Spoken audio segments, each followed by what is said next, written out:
Hi, I'm Carl DeMilia, President of the Connecticut Library Association. Mark Twain was one of the most celebrated authors who lived in Connecticut. His book, The Adventures of Huckleberry Finn, is one of the most challenged and banned books because Huck Finn uses an offensive term to refer to slaves. Huckleberry Finn is a look at the terrible past and should be an opportunity for learning rather than censorship. Today, I'm in the Mark Twain House Museum and Library in Hartford to read a passage from Huckleberry Finn. Next to me is an original edition of Huckleberry Finn from the museum's collection.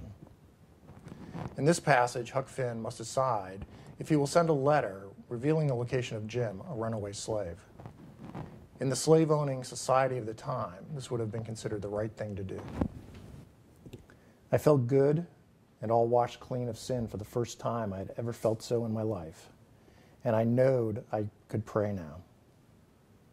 But I didn't do it straight off, but laid the paper down and sat there thinking how good it was all this happened so, and how near I come to being lost and going to hell. And went on thinking, and got to thinking over our trip down the river, and I see Jim before me all the time, in the day and in the nighttime, sometimes moonlight, sometimes storms, and we are floating along, talking and singing and laughing.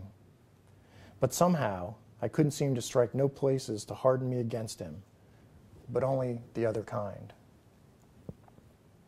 I'd see him standing my watch on top of his'n, instead of calling me so I could go on sleeping. And see him how glad he was when I come back out of the fog, and when I come to him again in the swamp, up there where the feud was, and such like times. And how good he always was.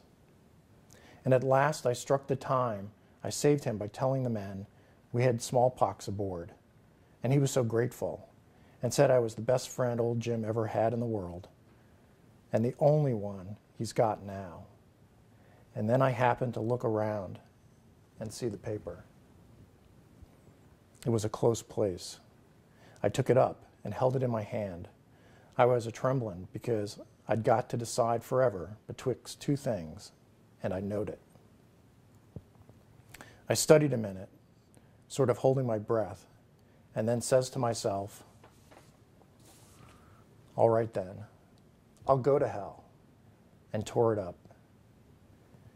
It was awful thoughts and awful words, but they was said, and I let them stay said and never thought no more about reforming. I shoved the whole thing out of my head and said I would take up wickedness again, which was in my line, being brung up to it, and the other weren't.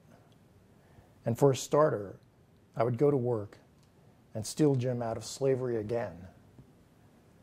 And if I could think up anything worse, I would do that too, because as long as I was in, and in for good, I might as well go the whole hog.